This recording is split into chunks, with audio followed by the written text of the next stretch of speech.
Monsieur le maire.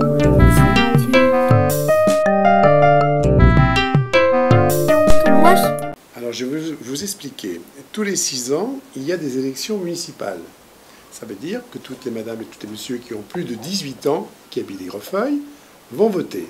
Ils viennent à la mairie et ils votent. Et pour ce vote, ils vont élire 27 conseillers municipaux. Ça veut dire qu'à la commune d'Aigrefeuille, nous sommes 27 conseillers municipaux. Ensuite, les 27 conseillers municipaux vont élire un maire. Ça veut dire que moi, je me suis présenté comme maire et mes collègues du conseil municipal ont voté pour moi. Donc depuis le mois de mars 2014, je suis le maire d'Aigrefeuille et je suis le maire pour 6 ans. Donc il y a des chemins à entretenir, il faut s'entretenir, mais surtout il faut d'abord s'occuper, je dirais, des 3900 habitants. Alors pour ce faire, les 3600 habitants, eh bien on a des choses à voir. Par exemple, vous allez à l'école. À qui appartiennent les bâtiments de l'école? À qui appartient l'école? L'école, elle appartient à la mairie, les bâtiments. Il y a des femmes qui travaillent, hein, il y a des femmes qui travaillent, qui vont vous servir la cuisine. Là aussi, les femmes, il faut les payer. Et c'est la commune qui paie aussi les femmes. Donc vous voyez, ça, c'est des actions qui sont à la mairie, que le maire doit s'occuper. Il y a aussi des gens qui ont besoin de papiers, de documents. Donc les gens qui ont besoin de documents, où est-ce qu'ils vont? À la mairie. Ils viennent à la mairie. Et qu'est-ce qu'on fait, par exemple, à la mairie? Quand on veut faire une carte d'identité, par exemple, les gens, ils vont venir à la mairie et puis ils vont nous donner une photo et on va leur faire une carte d'identité. D'accord? Vous voyez? Alors, y a-t-il d'autres actions que vous voyez que le maire pourrait faire aussi? Donc, il y a tous les bâtiments, il y a tout le personnel. Hein? Il y a aussi il faut entretenir les chemins. Donc, tous les mois, on se réunit dans la grande salle, que vous allez aller tout à l'heure dans la grande salle, hein, le conseil municipal, et on se réunit et on prend des décisions. Hein. Ça veut dire, par exemple, est-ce qu'il faut refaire la toiture de ce bâtiment? Donc, on va décider, eh bien oui, il faut refaire la toiture de ce bâtiment. Le maire, il a aussi à faire appliquer les lois. Vous savez qu'on a un président de la République, on a des ministres, et des fois, il y a des lois. On a décidé de mettre en place. Donc, on a embauché des gens. Vous connaissez Hervé? Hervé Figoni? Oui, Hervé. Eh bien, on a embauché Hervé pour préparer l'étape. Et c'est Hervé qui, lui, avec d'autres personnes, avec vos animateurs, organise l'étape. Ici, aujourd'hui, si vous êtes dans le bureau du maire, c'est parce qu'il existe l'étape. Autrement, vous ne seriez peut-être pas venu. Vous allez aussi faire des sports, je suppose, quand vous êtes en table. Vous allez faire quoi? Du tennis de table? Du judo. Du judo? Du foot. Du foot. Du basket. Voilà. Tout ça, effectivement, c'est parce qu'à la mairie, on a décidé de mettre des animateurs avec vous et pour vous faire découvrir tous ces sports. Alors, vous voyez, ça, c'est une écharpe. C'est une écharpe tricolore. Pourquoi tricolore? Parce qu'il y a... la couleur de la France. Voilà, il y a 3 couleurs, le bleu, le blanc et le rouge, c'est 3 couleurs de la France. Alors le maire, il y a des cérémonies où il prend son écharpe. Par exemple, le jour du 11 novembre, vous savez, le jour où on fête tous les morts, hein, ceux qui sont morts à la guerre, eh bien le maire, il va déposer une gerbe auprès du monument aux morts, et ce jour-là, il prend son écharpe. Donc je vais vous faire voir comment on met l'écharpe. L'écharpe, vous voyez, le bleu, il faut le mettre de ce côté-là. On aura le col. Vous voyez, alors on fait comme ça. Voilà, là le maire, il a pris son écharpe. Et qu'est-ce qu'on fait d'autre aussi quand on a son écharpe? Avez-vous d'autres idées? Quand des fois il y a une réunion pour les maires. Oui, ça peut arriver, effectivement, qu'il y ait des réunions pour les maires, et le maire prend son écharpe. Il y a aussi des jours où le maire, il prend son écharpe. Quand il y a des mariages. Ça vous est arrivé d'aller à des mariages? Ah, mais on t'a pas vu.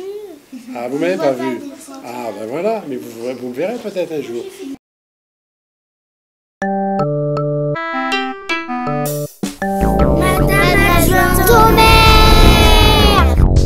Bonjour. Quel est votre rôle? Alors mon rôle de maire adjointe à la commission scolaire est je remplace le maire et il me délègue ses fonctions comme la commission scolaire quand il y a des réunions. 2 fois tous les 2 ou 3 mois, hein. C'est pour parler sur les écoles, ce qui ne va pas ou quoi, qu'est-ce qu'on peut mettre.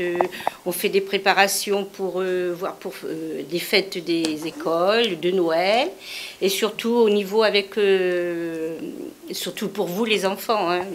s'il y a des problèmes, quoi. On parle sur l'année scolaire, ce que vous faites à l'école, et puis pour les fêtes aussi, des sorties. Voici l'adjointe au maire, son rôle. Acheter, on a un budget tous les ans que les directeurs nous donnent, ce qu'il vous faut, soit des tables ou des chaises, beaucoup de choses, et puis des fournitures scolaires aussi.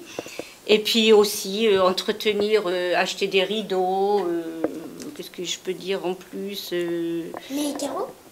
Non, les carreaux, c'est les femmes de ménage qui le font, les agents d'entretien. Oui, je voudrais quand même vous dire un grand merci au niveau des TAP, ce que vous faites, c'est formidable.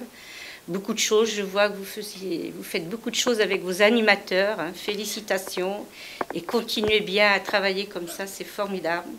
Et merci aussi à Hervé Figoni. Wow. Monsieur le directeur!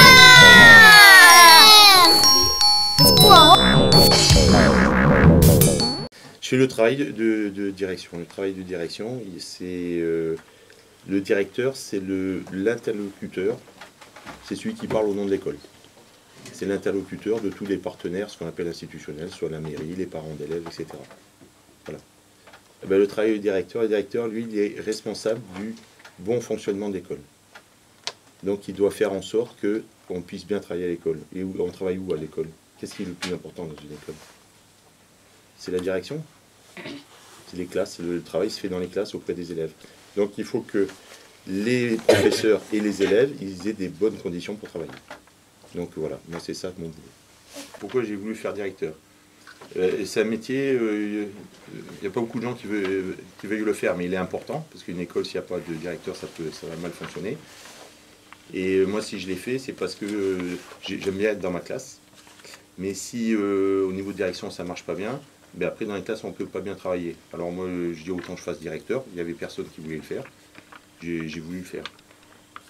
Mais le directeur, ce que j'expliquais tout à l'heure, c'est lui, il doit veiller au bon fonctionnement de l'école. C'est pas un chef, c'est un responsable, mais il n'est pas chef. C'est-à-dire, il est au service des autres. C'est ça, un directeur.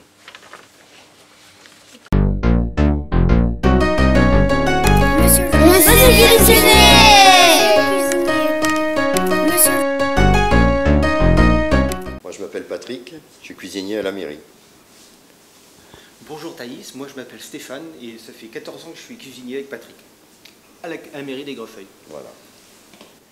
Les menus, c'est nous, moi et Stéphane, qui les choisissons. C'est nous qui les élaborons, voilà. En fonction des saisons à peu près et puis des arrivages de produits. On commence le matin à 7 h et il faut que ce soit prêt pour 11h30. Parce que nous, après, on mange et après, on vous accueille pour que vous mangiez. Le service de midi. Voilà.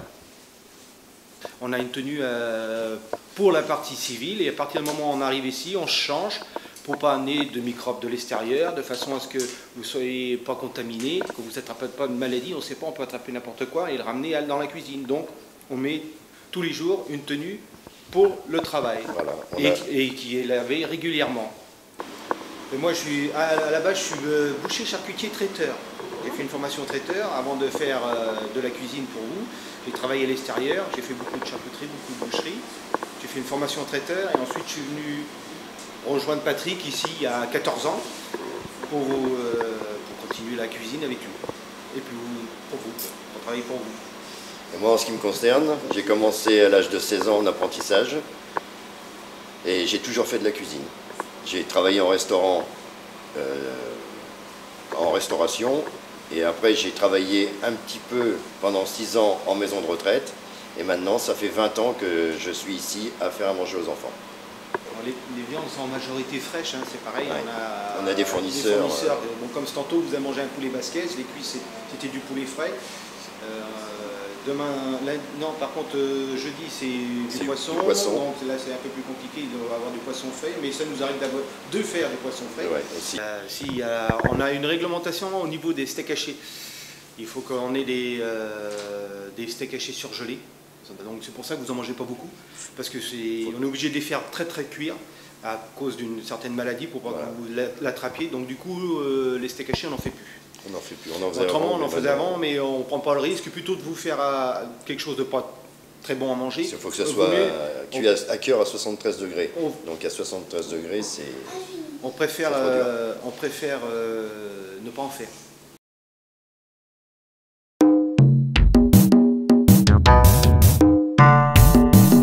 Monsieur le policier!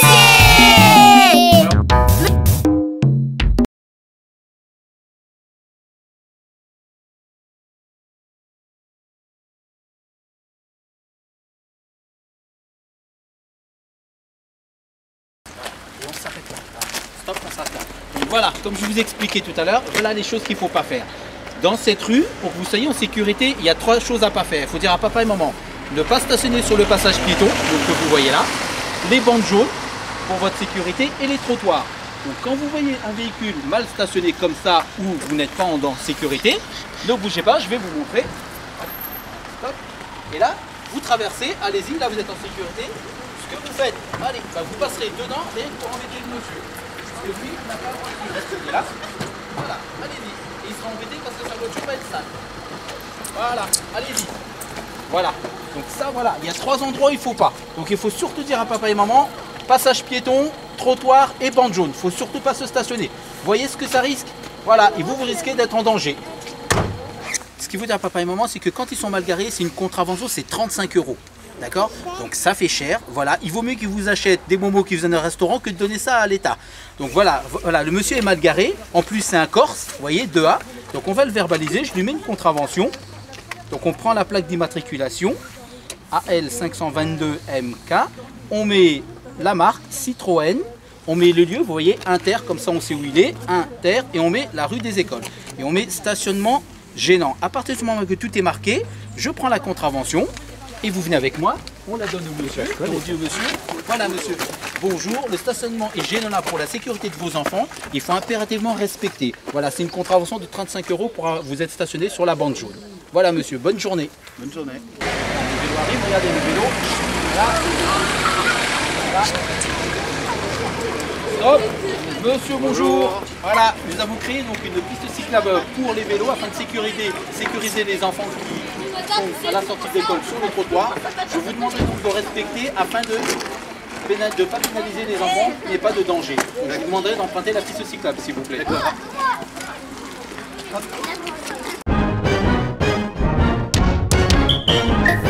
Monsieur le président du club d'athlétisme! Que faites-vous?